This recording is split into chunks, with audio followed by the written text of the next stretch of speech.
I need to know everything, who and the what and the where, I need everything. Trust me, I hear what you're saying, but act like it's new what you're telling me. I'm curious, George, I hop in the Porsche, it's 5 and a horse, I'm ready for war, I'm coming for throats, to turn to a ghost, I need to know everything. Now you be surprised at the info you get is by letting them talk, so I'm letting them talk. Gotta keep quiet, maneuver in silence to let them in, chalk up their body, another one body, that's just how it go. I got some secrets, I'm shaking the game. Hello and welcome to JK+1. I am your host, Jonathan Kinchin. I'm not that guy PTF. I did see PTF in Italy. My wife and I were going to take some kind of pre-wedding photos in a town over from where we got married. And, no one's supposed to see the bride before. And who comes out of the corners of these ruins is Pete Fornatale. He's sweating like he's been on some long exercise journey. And he saw the bride first. But all good, we're back. And what do you need to come back from Italy? You need a bunch of Grade 1 races in the Belmont Stakes. I think that's the only thing that made it kind of easy to come back. I'm excited about my guest this week, someone who's been instrumental in my career, but also I think just instrumental in how races are being presented on television now. Tony had a vision. Tony Allevato had a vision for racing on TV and what it was going to look like, and took a lot of chances at NYRA. Some exclusive deals I think people questioned at the beginning. He's also been part of NYRA kind of taking a stand against some of the CAWs and making it more of a player-friendly environment for the average player. So I'm excited to talk to Tony about some of those things. Before we get to that, I want to thank our friends at Qatar Racing. Without them, this wouldn't be possible. Caravel running in the Jaipur this weekend, Grade 1 race against Grade 1 horses, going 6 furlongs. I was looking forward to seeing her at Ascot, but selfishly, I'm excited I get to see her in the flesh on Saturday. So let's jump right into it. We got Tony. It's a busy week. It's Belmont week. Tony Allevato. Tony, what's going on? Busy week? No, not really. What's going on this weekend? Well, I don't even know what day of the week it is. I flew. Oh my God, it's the Belmont this week. Can we cut this short? I like I said, I don't even know what day of the week it is. I flew back in town yesterday from Europe, and I head down south in like 2 days, and we'll see. I should be all right. I should be able to reel it in. Listen, before we get started, I have to ask, because I've listened to your podcast, and I know someone asked you once what the record number of downloads were. And I'd like, what is that number? What is the number?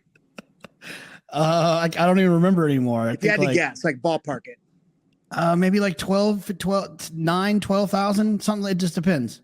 12,000. Is that a 9 math major? Oh, I just haven't looked. I haven't looked in a while. It's been a 9 while. to 12,000, or is the number 12,000? Because I'm going to go on record right now. I'm going to guarantee you that this does not break that record. You know what's funny though is people like to hear. They love behind the scenes.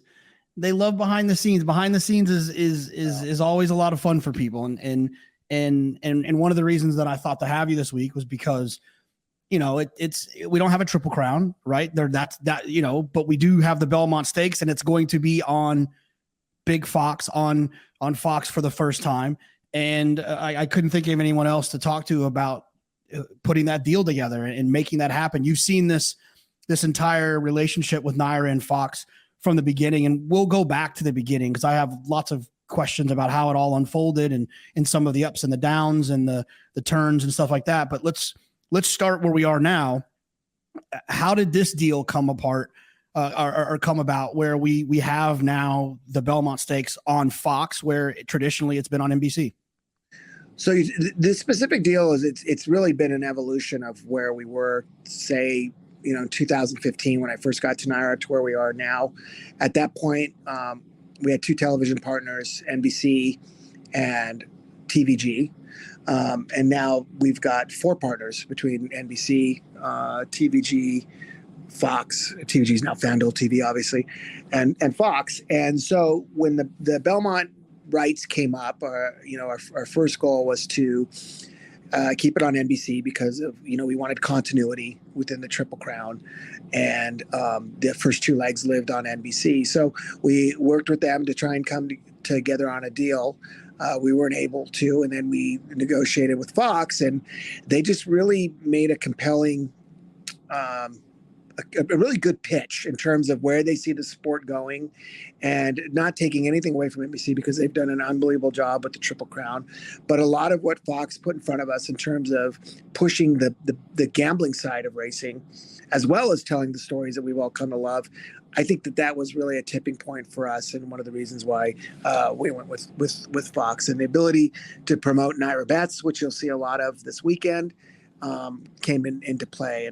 And Jonathan, you mentioned that we're on Big Fox this weekend with the Belmont telecast for the first time. When we say Big Fox, for people who don't understand the terminology, Big Fox is the broadcast network. It's the same network that shows the World Series, the Super Bowl, Daytona 500. It's the over-the-air channel. It's the one that anybody who has any television package or just has those old rabbit ears antennas, they're able to see it. So it's the biggest distribution you can get for any type of television. But what you didn't mention, Jonathan, is that there's another show going on simultaneously that's going to be on Fox Sports 1. It's called America's Day at the Belmont. Sounds very similar to our America's Day at the Races, and that was done on purpose because it's going to be the same show. So in the past, for those of us that are big horse racing fans and gamblers that would watch Triple Crown coverage regardless of what network it was on, and we didn't get to see the post parade or didn't get to see horses in the paddock, it wasn't really the product that we were looking for. So Fox came to us and said, listen, what if we did like a dual cast, similar to what you see on Monday Night Football with the Mannings? They call it the Manning cast. At the same time as the Monday Night Football game that's going on with Joe Buck and Troy Aikman. Like, what if we did two shows at the same time, each one of them for a different audience? And that really appealed to us. So this weekend, we're going to be on both networks, and Jonathan will, I'm going to toot your horn. You'll actually be the one person that's on both of them. You'll be on the Big Fox show, and then you'll also be on America's Day at the Races. So looking forward to that. But I think it's really a great opportunity to showcase horse racing to an entirely new audience or casual audience, while still putting out a product that's going to appeal to our core fan base in the FS1 shows that we're doing. Looking at some of the releases about the broadcast production of the show, there's a couple of names that popped up that I thought were really interesting. Starting with Mike Smith. Talk to us a little bit about how that came about. I think that when you look at Fox, they like to go big, and they signed Tom Brady in terms of from a talent standpoint, and they had Terry Bradshaw, now they've got Tom Brady, and so there's some great jockeys that are on the air now with Jerry Bailey and our own Gary Stevens, and Gary Stevens will be a part of the FS1 broadcast. He does a great job. I think Fox is looking to okay, what's the next wave of talent that we could get? And I know they had talked about Frankie Dettori as a possible guy, Mike Smith. And Mike Smith really, it makes sense because he's done it all, and he's won the Belmont. In fact, he's the last jockey to win a Triple Crown. So who better than Mike Smith to have on board? And it was actually going to be very interesting because he was scheduled to ride Taba in the Met Mile, and so he would have done the show, left the show to go ride a horse in the race, wore a microphone during the race, and then came back onto the show, which would have been really interesting. But now with Taba not entering, that frees Mike up, and he'll be doing the entire show on the desk with Tom Amos and Kurt Menefee. And I also got to point out, I think that for racing fans, especially of a certain generation, there's a voice that they can kind of lean on when it comes to their favorite race call when they watch it back on YouTube. And it was a voice that I think a lot of people in racing have missed. No offense to the voices we hear now, but just one that we've missed in Tom Durkin, and Tom's going to be calling as well on Saturday. So when Mike Mulvihill, who is an executive at Fox and a really big supporter of horse racing, he's to be candid, he's one of the reasons, the main reason why we have the deal in place with Fox with Naira Bets and all the hours that we get every year is he was instrumental in the beginning stages of this deal when we first talked about it, and to where it is now. we were talking about the Belmont telecast and what it would look like. And this was in the summer, and he floated the name of Tom Durkin. And my first reaction is probably anybody's would have been well, Tom's not gonna call the Belmont. He hasn't called a race in God knows how long has it been, 10 years. So, but they always say, it never hurts to ask. And when I approached Tom up at Saratoga, I was pleasantly surprised at his reaction and that there was some interest. So, getting Tom Durkin to come out of retirement to call the final leg of the Triple Crown. If you're a horse racing fan, how can you not be excited? And so to me, a great move by Fox, very bold on their part.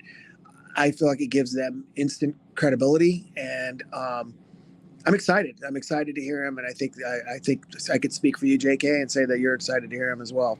Oh yeah, I mean, I can't wait. Is he? I haven't talked to you about this, so I don't know the answer. Is he one and done just for the big race, or will he be on some of the undercard races as well?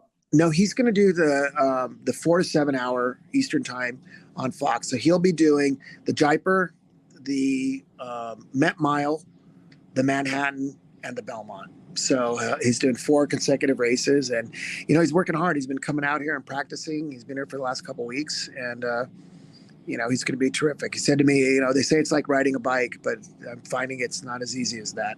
So, but his wit is great, and his race calls are going to be equally as great. I always got the impression from him that it wasn't so much the day in, the day out. It was I think it was the anticipation and the buildup for the Derby, which was the thing that was like giving him the most trouble at that point when he decided to walk away. Just the 20 horse field and just, every eye in the world. And I think that I think he's gonna, I'm excited to see. I think he's gonna nail it. I can't wait. Just to hear his voice will be outstanding. Yeah, I feel like I kind of misled him because one of my selling points to him was, so look, Tom, the good thing about Belmont Day is we've got all those grade ones, and traditionally they come up pretty light. So you end up with 5-6 horse fields in some of these races. And actually now those races on the shows are pretty good. I mean, you've got 9 in the Belmont.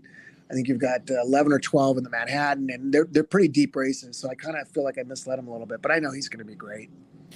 You mentioned Mike Mulvihill, and I think we'll talk a little bit more about Mike as we kind of talk about the origin story of Saratoga Live and the relationship with Fox. But I think it's important to point out too that, or at least to ask, how much do you think Fox's involvement with Naira Bets and their commitment and with their ownership in Naira Bets played into them deciding to take on the Belmont as a whole? Well, it was a critical part of that. And if you look at what's happening with the landscape of television in general, I mean, we're at a point now where 90% of the scripted television, when I say scripted, I mean sitcoms, TV shows that you watch, HBO, Netflix, stuff like that, those are being consumed either via streaming or on a DVR. Nobody's watching those kind of shows live. News and sports are the flip of that. 90% of people are watching that live. So sports is a big selling point. But what's happening is in back in the day, and it still happens, but the cable providers would pay a channel per subscriber to get their signal. So for example, ESPN would get $3. I'm making the numbers up. $3 for every home that DirecTV put them in. And they'd get that every month. And that's how they made their money. So there were 2 business models. One was they would get money through sponsorship, and the other one would be through the cable companies paying them per subscriber that has access to the channel. That's slowly going away as the market moves away from traditional cable TV and small satellite to over the top and streaming. And as we know, the advertising dollars are changing as well, because you could do more targeted marketing with digital advertising. Sports television helps because if you're a beer brand, that people that are watching sports are more likely to drink beer than aren't. So, but so the opportunity for advertising on sports is still greater than it is for other programming. But with Naira Bets, our angle to Fox was always this, and we went to them originally in 2016 and said, look, if you televise a race and you own a piece of the betting company, you're now getting an extra source of revenue. And when you look at Naira Bets has a partnership with Caesars as well. We have a partnership with BetMGM. The idea that we picked and put in front of Fox was, imagine if you were televising a football game and you were getting a piece of every dollar that was being bet on that football game, what that would mean. And that's where I think the light bulb went off in terms of, okay, this is a much bigger deal than just horse racing or just Naira Bets, but it's really kind of a test case for what can happen with sports betting and betting in general when promoted on television.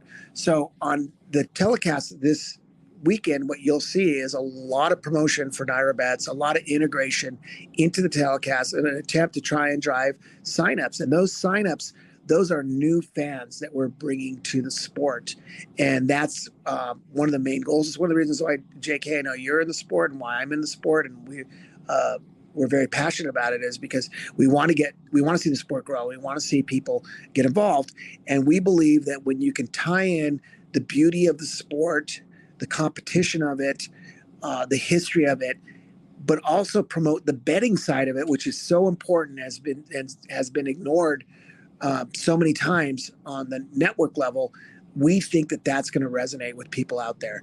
And with everything that's happening right now with sports betting, it just feels like the best window of opportunity we've had in decades. Tony, when you talk about, those new fans, and I'm sure this is something that we'll have conversations with and emails and meetings about, but in your eyes is kind of the head honcho, the one that's above the entire kind of TV situation at Nair. Like what would be your elevator pitch to anyone on how do you keep those new fans, those people that are going to tune in because it is the Belmont, they're going to get a Naira Bets account for the first time. They're going to deposit their 200, their 300, 500, whatever they do. And then they're going to play. Like in your mind, how do we keep those people playing? How do we get them to come back? How do we get them to schedule a trip to come up to Saratoga? And that's a great question. And there's no perfect answer to that. And there's no silver bullet for horse racing. So when we talk about like how much these TV shows or any TV can help horse racing, it's not the only answer. I mean, if we do a television show in July and it makes someone come out to Saratoga, that experience that they're going to have for the first time is going to be much different than if they're watching in January and they come out to Aqueduct. And it's the reality of where we are as a sport. And so it's a difficult challenge. So what we focus on is, okay, first off, on the digital side, we get someone to bet. We know what they're doing. With digital customer, it's very easy to track what kind of bets they're making, what tracks they're playing, what they like. And you can always go back to them and market to them to keep them engaged and re-engaged. I think part of the problem in horse racing is that the learning curve is so high. And on top of that, we charge for data. So for someone to have to pay $10 for past performances is kind of ridiculous when you think about it. So there's this huge barrier of entry for the new fan. So now if you look at what we're doing on the TV side, our goal is to make the people who are watching America's Day at the Races or America's Day at the Belmont or Saratoga Live, we want to make them feel like they are smarter than the person who's not watching that show. And to be honest with you, that's a strategy that I learned when I worked at the NFL Network, and I was involved in a show there called Total Access. And the idea was, how do you make people watch your show and then the next day when they're standing around the water cooler at work, talk about something that they learned on that show, but represent it as if it's their knowledge that they know. And that's what we try to do. And I think, JK, you do a great job of that on the show in terms of not talking over people's heads, taking that moment just to explain a little bit of what you're saying. So for example, a simple thing like saying, instead of saying this horse's sire is American Pharoah, you would say this horse's father, American Pharoah, the Triple Crown winner, blah, blah, blah, blah. That little difference is a massive difference in terms of appealing to a newer fan. And on top of that, you also explain things like value. What does value mean? Well, sometimes people don't realize, but a 4 to 5 shot could be the value in the race if the horse is supposed to be 1 to 5. And sometimes that gets lost. Or you might say you like a horse, but now you don't like him anymore because of the odds. And people might say, well, how do you not like him? Either he's going to win or he's not. But you say, yeah, but at 2-1, you can't bet him. And you have always done a great job with that. I think Andy Serling does a great job in terms of that as well. And there's an education there that's taking place for the person who's watching, but it's not horse racing 101 or horse racing for dummies. It's a lot more subtle than that. And I think that's the beauty of what you guys do and what the team does on the show. So our goal is they're watching on the Triple Crown. We're giving them a free play to bet. So there's zero risk for them. They can bet for free. They watch the show, they become interested, and then we re-engage them through digital marketing, Twitter, things like that, social media, and then we get them to watch and or come to Saratoga. Our number one goal is to get people to come to the racetrack, because as you know and I know, that when you come to the racetrack, that's the best way to get hooked as a fan. And as good as the TV shows are, and we love our shows, we're always looking to make them get better. Getting people in the seats and at the racetrack and experiencing that way, that goes a very, very long way. Well, I think the one of the things that we kind of touched on it earlier that really can increase that is where your first experience at the racetrack is. I think more so than anything, getting to the racetrack can hook you more than just watching a great show on a Saturday afternoon. But if you're watching the show that's taking place at a great racetrack, I think that also increases the chances and the odds. If you're at a Del Mar, you're at a Santa Anita, you're at a Keeneland, and of course, if you're at a Saratoga or a Belmont. When this whole TV thing started, let's kind of go to the beginning. You started at NYRA, I guess, in 2015. Yeah. And then Saratoga Live was born. And I think when I read that it started with like 80 hours, and now we got to be well over 1,000, right? A year? Well, when I first came to NYRA in 2015, the first thing I said is, I'm going to get there to be a Triple Crown winner. It's been too long.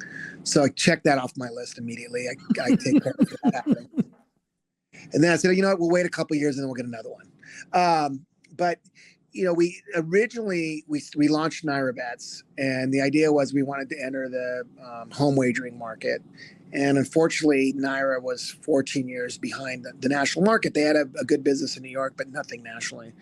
And I was asked if I was interested in I'd worked as a consultant for NYRA. This was after working at the NFL Network. And I was asked if I was interested in being the president of NYRA Bets, and I said, I'll do it, but it's got to have a television strategy, because to me, for us to compete with people that have been around for so long, we would never be able to outmarket them. We had to come up with a way to drive account signups and get people involved in horse racing by watching the shows. The other advantage that NYRA has versus a TVG was that we own racetracks. So when we televise a race, even if someone is betting with TVG, Twin Spires, FanDuel, or Express Bet or First Bet, if they're betting on a Saratoga race, that money's going into the pools and that money's going into the sport and going into our racetracks. So while we always would prefer people to bet with NYRA Bets, we recognized early on that getting on television would move the needle for Saratoga handle. And we've seen that with handle having gone up every year that we've been on Fox, with I think the exception of 1 year we were flat. So we originally thought, okay, here's what we're going to do. We're going to we were on MSG at the time, which is a regional network in New York, and we decided that we would go to different regional networks and pitch them the idea of doing Saturday and Sunday shows, like an hour on one Saturday, maybe 2 hours on another, an hour on a Sunday, and we were going to pick them off one at a time. So like Fox Sports in Southern California, they're all called Bally Sports now, but at the time they were Fox Sports in California, Fox Sports South, you name it. Masson, which was the Massachusetts English New England sports networks. We were going to try and pick them up one by one. So I had a meeting with Mike Mulvihill, who I had met through my time in sports television and horse racing, to ask him if he could help us get in front of someone at some of these regional networks to pitch the idea. And I explained to him what we were trying to do, and he said, I love that idea. Is there any chance you would put it on Fox Sports 2 and not go to all the different regionals. And that's kind of where it started. And that first year we did 2 hours a day, 80 hours. And now, this summer, you'll see every race from Saratoga will be live on a Fox network, either FS2, FS1, or Big Fox. And additionally, we do over 1,000 hours a year now of programming. And what's been great is we've been able to incorporate races from other racetracks, tracks like a Sunland Park and places like that wouldn't normally ever be on network television, now getting on network television. So that's kind of how it's evolved. We're very close to announcing another very big deal with Fox for Saratoga. I can't say what it is, but I'll tell you it's something that we've all been asking for in horse racing, and that's for more regular programs on broadcast television. And Fox is getting ready to announce that, and I think the industry is going to be very excited about that. So look, Fox has been a great partner. It all started back then, but we sold them with the idea of put us on TV. We'll let you buy a piece of Naira Bets, or you'll have the option to buy a piece of Naira Bets, and let us show you how the sport can grow and how the Naira Bets business can grow by using television to drive it. And, we've got a great team behind the scenes. You work with them, and we've got a great marketing team, and we've got great people in front of the camera and a great partner in Fox, and it's worked so far. At the beginning, Tony, there's a couple of things, I always kind of tell you if I field a question or someone will ask me some random question, but at the beginning, you got a lot of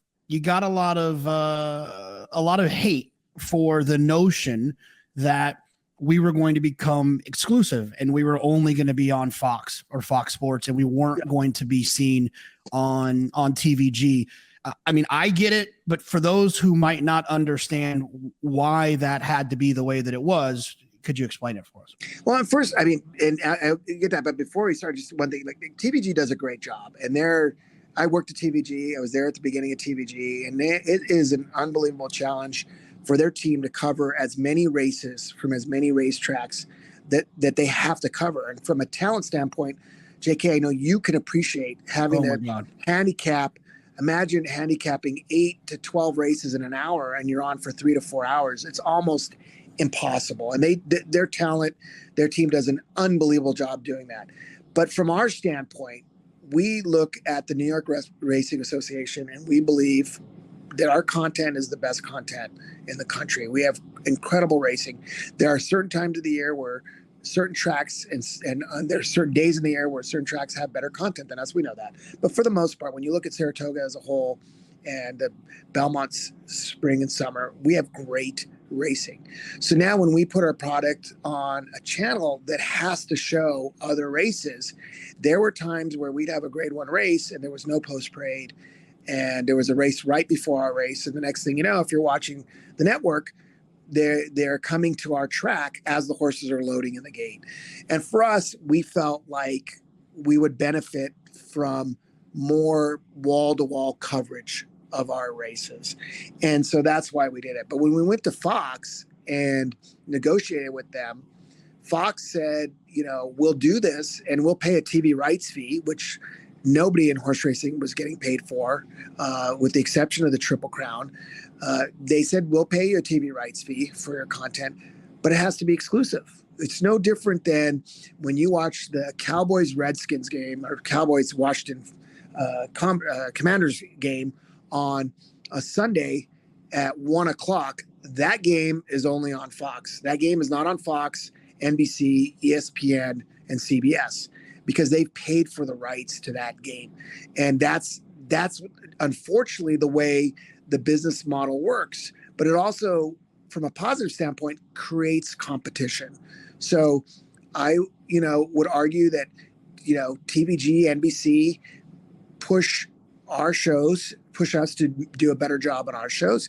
And hopefully Fox getting involved in the Triple Crown will challenge other people in the industry to do even more than they do. And they already do a great job, but it'll always just raising that level higher. And I think that's what exclusivity does. It creates competition and makes people work harder. And it also created more of a value for horse racing by saying, look, we're like other sports. We're getting paid a TV rights fee.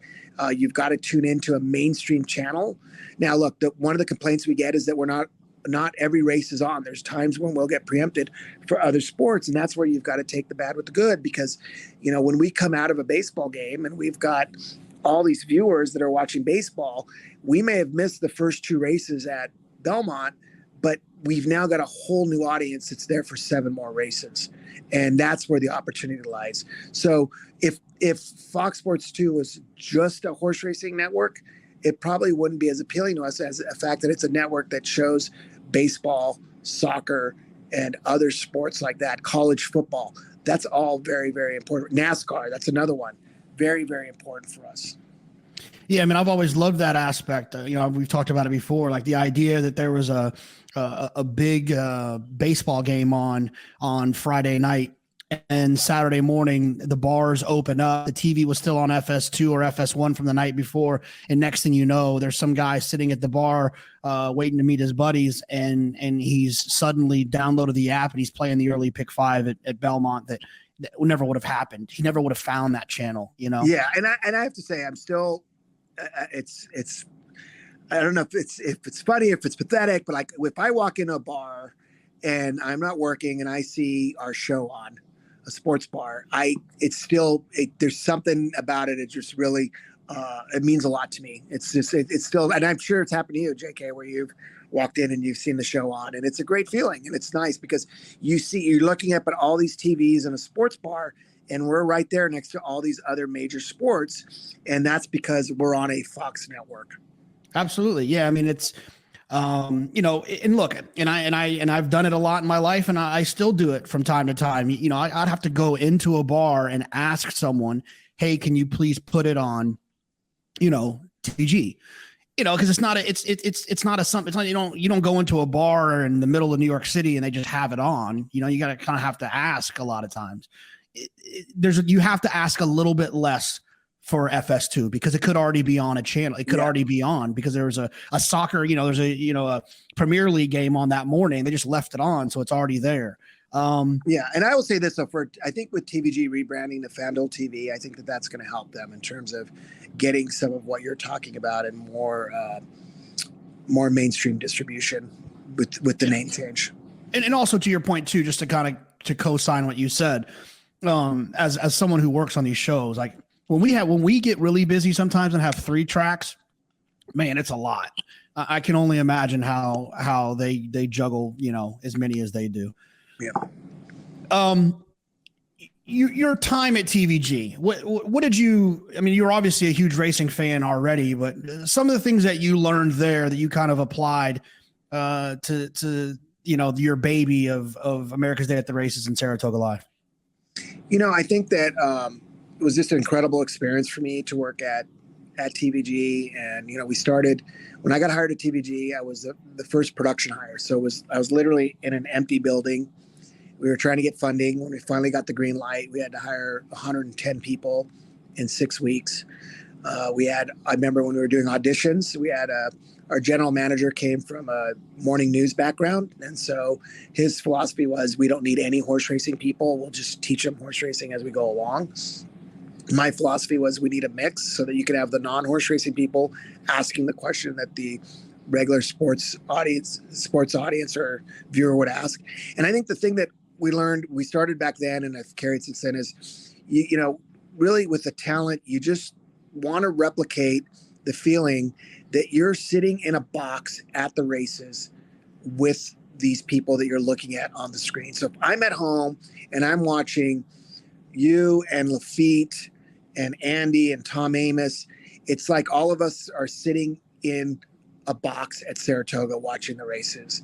And that's something that started when I was at TVG, and that's what we've tried to keep going. Now, sometimes that can get a little too casual and has to be reined in. But for the most part, I think you guys have done a great job. Then when you throw in the fact that you've got someone like a Maggie Wolfendale or Acacia who can tell you something they're seeing in the paddock that you and I would never be able to pick up on our own. Hey, look, guys, don't bet this horse. It's a turf race and this horse has a dirt hoof. bet this horse next time out when the horse is on the dirt. Those are things, I don't know about you, JK, but I'm not picking up on that by looking at a racing form or looking at a horse in the paddock.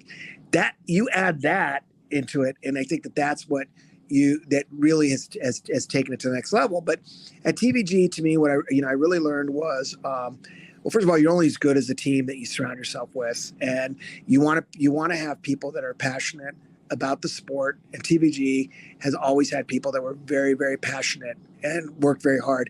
And I've seen that here at NYRA, and what our team is able to pull off. You've seen it. You got, rundowns for the show coming in at 2:00 in the morning. These guys and women and men are just working nonstop as hard as can be. They're always trying to make the shows better. And I always tell people, when you're producing live television, you're searching for the perfect broadcast, and it's unachievable. And even if you ever think you achieve it, if you go back a year later and look at that broadcast in hindsight, you're going to want to have changed a lot of things that took place there. So it's really an unachievable goal, but it's something that keeps us going and keeps us motivated. So for me, that started at TVG. It started with the team that I worked with, and a lot of the guys that I hired and women that I hired, they're still there. So we compete with them, but it's a friendly competition. And a lot of those things that we brought over to NYRA and to Fox, but we also then instilled some of the things that Fox does, which is, celebrate the sport, really push the big events. And that's what Fox is all about. And we've taken that into account. Fox has a slogan in their control room that says, assume nothing. And when you say assume nothing, it means don't assume that people know that Mike Smith won the Triple Crown with Justify. Don't assume that people know that Tom Amoss has won 4,000 races. Don't assume that people know that a sire is the same thing as a father and a dam is the same thing as a mother. And that's kind of what Fox brought to the table in terms of, from a production standpoint, that helped us change, evolve our product from what I was doing back when I was at TVG. And then the stop in between the NFL Network, did you feel the same way there, Tony, about kind of, assume nothing? Or is it because the NFL is so big and football typically isn't a foreign language, especially if you're tuning into Total Access? Were you allowed to be a little bit more kind of behind the scenes insider when it comes to that? Yes. I mean, that's a great question, because, when you watch Total Access, you'd have the players talking about the A gap and the B gap and the press coverage versus different types of coverage. And, that it's when you're talking about a mainstream sport, you can do that because people will pick up on 90% of the jargon and the lingo, and that other 10%, they're going to stop to try and find out what it is. Look, we all have a device now that we can hold in our hand to look something up. With horse racing, it's the other way around sometimes. It's 80% of the jargon they don't know, and 20% they do. So, I remember someone once saying to me, I watch the shows on Fox, and your talent's always about talking about breaking something. And I don't know what they mean. I couldn't figure out what they were talking about. I kept talking to them. They said, and then we finally figured out they're not breaking maiden. And I said, yes, that's what it is. Breaking maiden. What does breaking maiden mean? And, it's like a very basic thing that we just take for granted. This horse in for a claiming price of, 10,000. What does that mean? Where this horse worked, 5 furlongs the other day, 101 and change. He broke from the 3/8. Like what people, that's all foreign language. And so to me, when someone says press coverage, there's a lot more people that are going to be able to figure out what that is than when we say the horse broke from the 3/8, in my opinion. So at the NFL Network, we had the luxury of working with a bulletproof product. The year that I was at the NFL Network was the year that we had Deflategate with the Patriots. We had the incident with Ray Rice, a horrible incident with a domestic violence. And then we had an issue with Adrian Peterson with he got suspended. That was all in the same year. And the ratings for the Super Bowl were off the charts. And it made me realize, how different their product is than our product. we've got to work a lot harder. And I also realized something. I worked with a lot of really smart people at the NFL, but it also gave me a new appreciation for people in racing. And I know that sometimes people will say, oh, people in horse racing are idiots, or they don't know this, they don't know that. And, people in horse racing are incredibly creative because you have people working with really limited budgets. And some of the most creative people in racing are some of the smallest tracks in the country. And they're doing multiple jobs, wearing multiple hats. They don't have all the resources they have. They don't have bulletproof product, yet they're finding a way to promote their big days and get people on track and get people to bet their product. So sometimes I think we sell our sport a little bit short. That was one of my takeaways when I was at the NFL Network. Yeah, I mean, I agree with that, and I look, not to go all the way down that rabbit hole, but it's like I think the one of the tricky things that, and I think some people in the NFL don't like it, but there is leadership, whether you agree with the leadership all the time, and it's like it's central. If one guy says something, it kind of goes, and there's a pretty good checks and balances situation of accountability between the entities. The Raiders can't just do whatever they want. Yes. And the Cowboys can't say that's not fair. And I think that that's one of the gaps we have in racing, is that we are a bunch of individual entities. Yes. Make it very hard to kind of organize and have one common path, one common goal.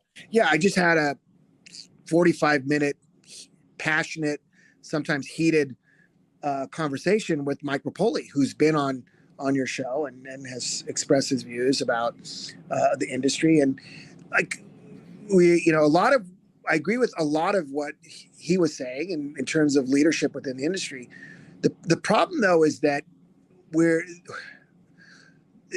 so far down the road that, and a lot of people in the industry are in survival mode, essentially, and it's hard to get everybody together. You talk about the Fox shows, a perfect example. Like, we're doing 1,000 hours on Fox, and we will show more races from Sunland Park this year on Fox than Santa Anita, Del Mar, and Keeneland combined, and Gulfstream, because we're showing 0 races from those tracks. And they have their own TV deals, so they're doing their own thing. So when a guy like Mike Rapoli makes a comment like that, he's right. The problem, though, is that I don't see how there's not going to be a racing league. There's not going to be a commissioner of racing. It's just not going to happen. They tried it with the NTRA, and I think that was the opportunity to get everybody on the same page. But I think there's a lot of self-interest, including here at NYRA at times, that we weren't able to accomplish that. And I think the NTRA has done a lot of really good things, so I'm not taking any kind of a shot at them. But in terms of getting everybody rowing in the same direction, I think we're going to be aligned in a lot of cases, and then there's other places where we're going to agree but do our own thing, and then there's other things where we're going to compete against each other. And you look at someone like Aiden Butler at the First Group, the Stronach Tracks, and a guy that you and I both think the world of, and he's really innovative, and he's a person that we do a lot of things together on. But then there's other things that we compete on, and there's things that we do separately. Television is an example of that. And ultimately, we all want to do what's best for the industry, but our first loyalty is going to be to the track and the market that we represent. And I think there's nothing wrong with that. And I think that, if I'm Aiden Butler, my loyalty needs to be to their tracks and their markets first. But knowing that if we all work together, we can help the sport grow. And, it's all rising tide philosophy. And we do believe in that. And I think that you're seeing more synergy now than you were 5 years ago, 10 years ago, 20 years ago. And hopefully it continues. One of the topics that I had to talk to chat with you about, because I know you've been intimately involved in a lot of the changes that we've had at NYRA with the CAW play and all of that. And I want to start with the win pool first. I feel like you probably got a lot of people looking at you like you were crazy, just like when you said, we're going to come off of TVG, we're going to be exclusive on Fox, and people were telling you that that's going to be a problem for your handle. And it turned out that it worked out and it wasn't a problem. And then, I think you experienced it too. Tell me a little bit about the decision with the win pool. I want to talk about the pick 5 and the pick 6 as well, but with the win pool to put some limitations on the CAWs. Well, let me start by saying that I got into horse racing. My family was never involved in horse racing. I got interested in horse racing as a gambler first, and then fell in love with the sport. So there's always a special place in my heart for the player. And to me, look, we need everybody. Without the horses, you don't have a sport. Without the owners, you don't have a sport, because they're funding the industry. And then, but without the players, there's no sport. If you ran horse racing without betting, there would be no horse racing, and that's a fact.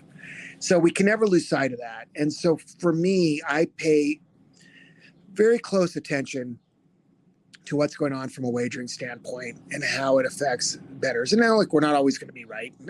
I'll keep saying that. We're going to make mistakes. We try to do things right. Sometimes things we do doesn't work, and we'll try something different. But when you're looking up and you're watching a race and you bet on a horse that's 9-2 with 0 minutes till post, and the horse ends up going off at 8-5 and winning, that's a bad experience. You never want someone to win a bet and feel like they had a terrible experience. And it really felt like that was happening. And it really came to a head at Saratoga, where we just had a string of a couple days where we just saw really, really significant odds drops. And to be clear, like, people say, well, are they betting after the gates open? There's no betting taking place after the gates open. It's that the computer players are waiting to the last possible second to make their bets, because they want to know what the odds are, and they're calculating based off of their algorithms, and they're sending all their bets in at that point. And some of them don't want the other CAWs to react off of what they're betting. So it's another reason why they wait till the last second.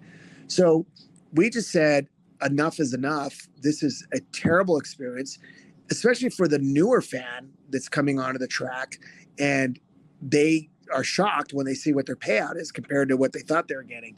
So we made a decision that all win bets had to be in when the clock hit 2 minutes till post, from a CAW standpoint. For regular players, for ADW players, or say ADW online players. And just to be clear for people, know, CAW is computer assisted wagering. So for the computer players, they have to get their bets in by 2 minutes to post. And look, they immediately boycotted the pools. So they're no longer betting into the win pools and actually win play show because of that rule that we put into place. And we've lost revenue because of that.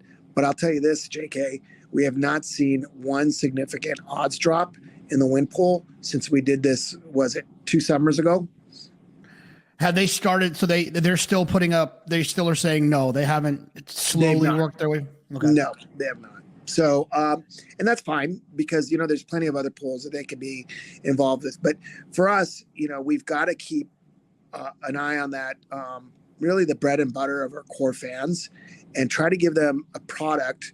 Look, it's hard to win in horse racing, and it feels like it's harder to win now than it was 20 years ago. And the argument I always made was, it used to be that you would go to the track and you'd find an 8-5 shot that was 3-1, and you could make money that way. Now you'd go to the track and that 8-5 shot is even money, or 6-5. And that's a real problem. And I'm probably oversimplifying it with that example, but you know what I mean. You play the races. And so how do we give a better experience? And now there's times where, you can bet a horse that you think should be 5-1 and you're getting 10-1. And that's happening on a regular basis. And I think it's created a better experience. And, you see it with our late pick 5 and even with our pick 6, we get more carryovers now. I would argue that even though the percentage of dollars being bet on a daily basis is lower without the computer players in the pick 6, we get more carryovers because they're not hitting them. And now we're giving the regular player a chance at a bigger score with those carryovers and the $1 denomination. So, I'm sure it'll evolve, it'll change. And it's important to say that the computer players, they are big customers.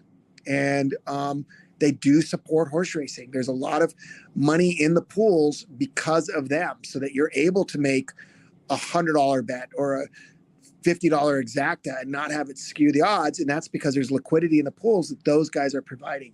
So it's easy to bash CAW, but we also have to remember they are big players, and there is something they are providing for the industry. Yeah, I'm not one of those get rid of them. I'm more along the lines that you and Naira have kind of. It's just let's not let them cannibalize our everyday fan.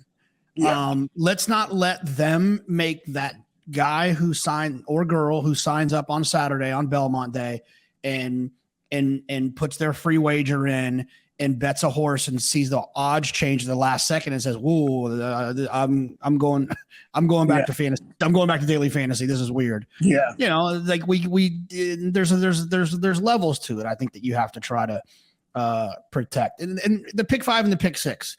I mean, basically the same idea the late pick 5 and the pick 6, same idea that you talked about with the win pool. Just one of those situations where you just felt like you had to kind of protect the average player and kind of look a little bit further down the road than just directly in front of us. Yeah, and listen, not all of it was science. Some of it was off of gut. We did look at a lot of data, but when you play, JK, like you hit if you're not looking at the will pays and you're 4 for 4 in a pick 5, you have an idea of what it should pay, right? Am I right when I say that? Yeah, it's a weird intuition. 100%. I don't know it mathematically. I'm not like Andy could do the math and just say I can't do that. But you also have a sense. You can play a superfecta and you have an idea what it's going to pay. Right. If a 40 to 1 shot runs 4th. Well, I would be willing to bet. I have not had this conversation that you have looked up at times and said, "Wow, that's paying less than I thought it would." And with us, I think since we've changed it with the late pick 5, I think you see a lot less of that. It feels like the payouts are more in line with what they should be. You're not seeing the underlays that you've seen for years, and there's a lot more overlays, which is just, again, if I hit a pick 5, or you hit a pick 5 that you thought was going to pay $3,000 and it now pays $5,000, that extra $2,000 keeps you in play that much longer. Because as you know, whether you're swinging for the fences or you're grinding it out with win, play, show bets, it's a grind either way, and it's a long game. So having that extra bankroll it's all the difference in the world. You're a guy who knows that 2% makes a difference. So imagine if you're getting a 20% higher payout than what you thought you were going to get, how far that goes. Yeah, and I guess, Tony, if you were at, I don't want to pick on a racetrack, but let's just say a smaller racetrack. You didn't have the kind of dependable revenue that Saratoga provides, that Belmont provides. I mean, I would imagine that some of these decisions would be a little bit harder for you to execute. Yes. Like, what do you say to a smaller racetrack that wants to do the right thing for the longevity of the game, but they simply just can't? I mean, it's hard. I mean, it's really difficult. We're blessed that Naira is a not-for-profit. So we are in this for the long haul. We have the benefit of being able to make decisions that will maybe hurt us short term, with the hope that it's going to benefit us long term. If you're at a small track in the Midwest, you're not necessarily in the same position that we're in. So, it's very easy for me to say, "Hey, cut these guys off of these things." But the only thing I would say is, if the CAW's 20% of your pools, and you take them out of the win pools and the pick 6, pick 5, whatever it is, they're still going to be 20% of your pool. They're going to shift that money somewhere else. So I think that there is a place where we can get to that keeps those big customers, the CAWs, happy and lets them participate, but also protects some of the smaller guys. And I shouldn't say protects, but it gives them a better experience. Tony, this weekend with the Belmont show, anything that you're excited about? I mean, I noticed we started using that kind of that camera on the backside, which I love those. The cable cam. Cable cam. Yeah, it's such a better experience to really see what's happening within a race. Anything else you're excited about this weekend? Look, I'm excited that the fact that you've got the producer of the Sunday morning NFL pregame show on Fox with Terry Bradshaw and Kurt Menefee. So see those guys, you've seen him on that show. He's coming in, producing the show. You've got Pete Macheska, who is working with him on the show. Pete Macheska has produced something like 30 plus World Series for Fox, and he does the NFL. He's a live show producer. And Matt Gangle, who's the director who directs the World Series. You've got like literally the A-team that's out here from Fox covering horse racing. So I'm excited to see what they can do. They've been working on a feature, a 2.5-minute feature about the Secretariat photo, the famous one with Turcotte looking behind him.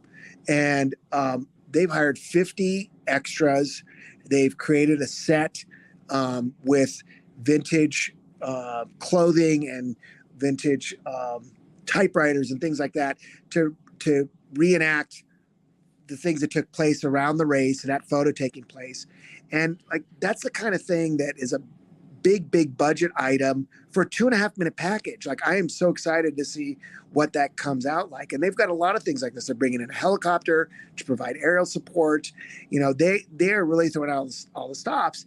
But at the same time, I'm excited about the fact that we're going to be able, on the FS1 show, America's Day at the Belmont, piggyback off of some of those resources and those extra cameras and things that they're bringing in to make the show that we do on a daily basis so well. I should say that you and the team do so well. I kind of ride the coattails of your guys' hard work. And now even take that up a notch and make it a little bit better. So JK, they're going to be giving you a $500 bankroll. No, it's not real money. Don't get too excited. And that you'll be betting with throughout the day, and that we'll be tracking, which I think is going to be exciting. We'll have that for multiple announcers for them to make their bets throughout the day. And, I'm excited to see how it goes. I'm really looking forward to the shows. And I think that, look, they've got big shoes to fill. NBC has done an unbelievable job. And you talk to the Fox guys, and they're, they've conceded that this is year one for them. There's gonna be a lot of growing pains and learning curve, and they're gonna try to do the best show they can, and they've got big shoes to fill. So you go from helicopters on Belmont on Big Fox to what about your first broadcast racing experience? So my first broadcast I did was the Santa Anita Derby, 1988. There was a filly by the name of Winning Colors that was running in the race, and I was hired to be a gopher. They paid me $50 a day to sit in the truck and answer the phones. And what was funny about that day was the announcer was Dave Johnson was calling the race for ABC, and Jim McKay was the host, legendary announcer, who I ended up becoming his researcher on later on as I worked longer for ABC. And when the horses were coming down the stretch, one of the tech guys from ABC had to run to the winner's circle to bring a microphone into the winner's circle for the post race. And he actually broke the beam at the finish line when he was running on the outside rail. So what happened was they hit the finish line, and Dave Johnson was calling the race, looks up at the tote board and says, it's Winning Colors by whatever she won by 8 lengths. And the final time, 1:45 flat for 1 1/8 miles. It's a new stakes track and world record. And not realizing that the guy had crossed the beam and the clock had stopped 3 seconds before she got to the finish line. And then, of course, poor Jim McKay's reacting off of that and says, Charles C., we knew she was good, but we had no idea she was this good, a world record. And then, of course, 45 seconds later, it was being corrected. So it made me realize that, when you're producing live sports television, there's a lot of things that can go wrong, and a lot of them that you don't have under your control. But I was fortunate enough to then go cover they asked me after that show, hey, are you interested in coming to the Derby and working for us at the Derby? And of course, as a horse racing fan, how could I say no? I didn't realize I was going to be staying in a hotel room with 10 other people that were working as gophers and sleeping on the floor. But that's a story for another podcast.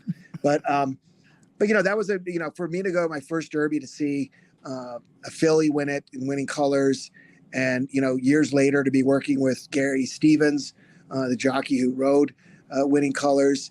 You know, it's pretty amazing. And I look at horse racing on television and how much it's evolved. But ultimately, the one thing that stayed the same is that horse racing is all about the great stories. And in every race, there are so many stories associated with. There's the horse, there's the trainer, there's the jockey, there's the owners, there's the groom, there's the race, the handicapping side of it. Who's going to go to the lead? That's the story. And you know, there's just so many ways you can go when you cover horse racing. And that was something that was instilled with me early on. And I remember Jim McKay saying to me once that, like, one of the first events he ever did for Wide World of Sports was barrel jumping, where they're on skates, ice skates, and they jump over barrels. Kind of ridiculous. I don't even know if it exists anymore. And he thought it was kind of comical. And when he got there and he met all the people involved in the sport, he realized how big of a deal it was for them. So one of the things, and you've heard me say this, and we talk about it in our pre-show meeting at the beginning of every Saratoga meet, is it doesn't matter if it's the Travers, the Whitney, or it's the third race on a Thursday at Saratoga. That race is a big deal for all the people that are involved. And that's why we always treat it with the utmost respect and treat it as if it's a big deal. I always say you never see someone walk into the winner's circle. They're either running or skipping. You know, if I ever won the Derby, I'd look like I just got my name called on The Price is Right. Like, I'd get down there before they change their mind. So, you know, that's something that I learned back in the day. And I think that's something that I've been carried throughout my career and try to pass on to the people who have had the benefit of working with. Well, Tony, it's Tuesday of Belmont week. I'm sure you got a million things. You got a sign on your door. People are probably like, who the hell does this guy think he is, saying he's busy for an hour in the busiest week of the year. So I'll let you get going, but I wanted to say congratulations for you and Dave and all the hard work that you guys put into this deal with Fox and kind of letting it come to a head a little bit. And obviously there's going to be a lot more of these, but the first one's always fun. So congratulations on getting Belmont on Fox and good luck with all of that. And then obviously thank you for me personally for giving me such a fun opportunity to be involved in all this stuff. Well, listen, JK, you always do a great job of complimenting the people that come on your show. And I want to just take a minute, if you'll let me, just to give you a compliment in terms of, you know, for people who only listen to you or see you on TV and don't know, like, you know, you're one of the most passionate people I've ever met when it comes to horse racing. And you really, really care about the sport. You want it to grow. You want to succeed. You care about the shows, and you're a great teammate. You root for all the people you work for, and you get it. You know, you get it in terms of how are we reaching out to new fans? And I've seen you adjust your style from the first day that you got there as a person who had no experience on television into where it's at now. And I'm really proud of you and the job that you've done. And I hope you're proud of yourself as well. So thank you for having me on, and keep up the good work. I know that every show you do and every month and year that goes by, you're only going to get better and better. So thanks for being on my team. I appreciate it, Tony. I'll see you in a couple days. Take care. Okay. Tone, I appreciate all the kind words. That was very nice of you. Always been a huge supporter and one of those guys you like to have in your corner when things might turn in a direction and whatever it might be. He's always had my back. Look, I'm looking forward to this situation to see how Fox handles presenting some of our biggest races. We've seen NBC do it for a long time. They've done a great job. Excited to see what Fox does with it, and excited to be a part of it. Like Tony mentioned, I'll be a little bit on both shows, which is an honor, and I'm excited about that. Make sure, even if you go to the races, set your DVRs, put your TV on for your dog. Let's get those ratings up for this first ever Belmont on Fox. I want to thank our friends at Guitar Racing. Good luck to Caravel in the Jaipur. And look, like I said, lots and lots of great racing in New York to handicap to. I'm going to jump on those past performances. I suggest you do the same. We'll see you next week. I need to know everything, who and the what and the where, I need everything. Trust me, I hear what you're saying, but act like it's new what you're telling me. I'm curious, George, I hop in the Porsche, it's 5 and a horse, I'm ready for war, I'm coming for throats, to turn to a ghost, I need to know everything. Now you be surprised at the info you get is by letting them talk, so I'm letting them talk.